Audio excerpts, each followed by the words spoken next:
Welcome back, Justin. Thanks for coming by. Thank you for having me. Tell us, what is Hot Potato? So at a high level, Hot Potato is focused on aggregating audience around shared interests, especially large audiences around things that are happening at fixed points in time. So as a consumer, you can think of this as saying, answering the question, what are you doing? And Hot Potato makes it very easy to connect to other people who are doing the same thing at the same time. You might be watching Lost, you might be attending a baseball game, really sports, concerts, events, politics, conferences, all fit really, really nicely. And what am I doing with it? Am I just saying what I think about what's going on, or am I? Yeah, you can do a number of things. You can ask questions of the audience, you can post photos, you can post videos, you can comment. It's really a great way to feel connected to other people who share your interests in real time. So in the business, this has kind of been called the back channel for a while, and traditionally, at least over the past few years, this is somewhere that Twitter has actually had a really nice advantage, getting people to talk during conferences, at events, about TV shows, about sporting events. What do you do that Twitter does not do, and where do you kind of add more? So Twitter, was a very, very persistent use case. It was one of the reasons we got excited about starting the business. Historically, you could use a hashtag or a pound sign and then a word to kind of classify a tweet as fitting into a particular category. So you could say I'm at TED. I could put pound TED in my tweet, and then that sort of implies that that's a tweet about TED from a person who's there. We kind of switched that around a little bit with Hot Potato. We think it sort of might be a bit easier for a user to find that event TED and then go into a stream of commentary and media that's focused on TED explicitly.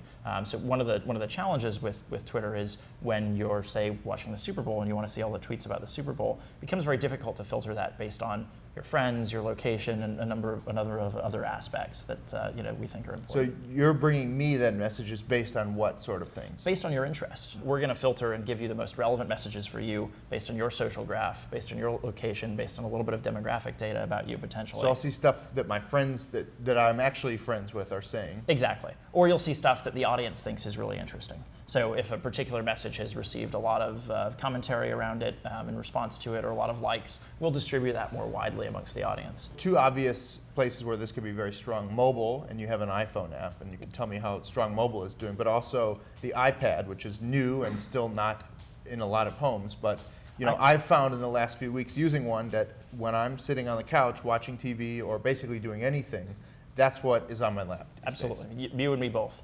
So we have an iPhone app today, and actually a universal binary that runs on the iPad as well, which we rolled out just a couple of weeks ago.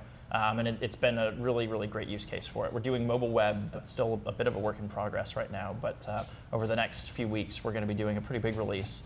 Totally new iPhone app, mobile web interface, and a new web interface as well, which we're pretty excited about. Really just focused on making the whole experience simpler, easier, and more fun for our users. And this is one of those things that is a great tool if you remember to use it. And it seems to me that this is also a tool that TV networks, sports leagues, other live event companies could really, they've always been looking for a back channel. This could solve a need with them. So how do you kind of link up with big media companies, sports leagues, and have them promote you and also act as a service for them?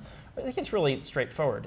For a large media company or a sports league, for example, this is an opportunity for you to really better reach, communicate with, and hopefully entertain your audience during your event.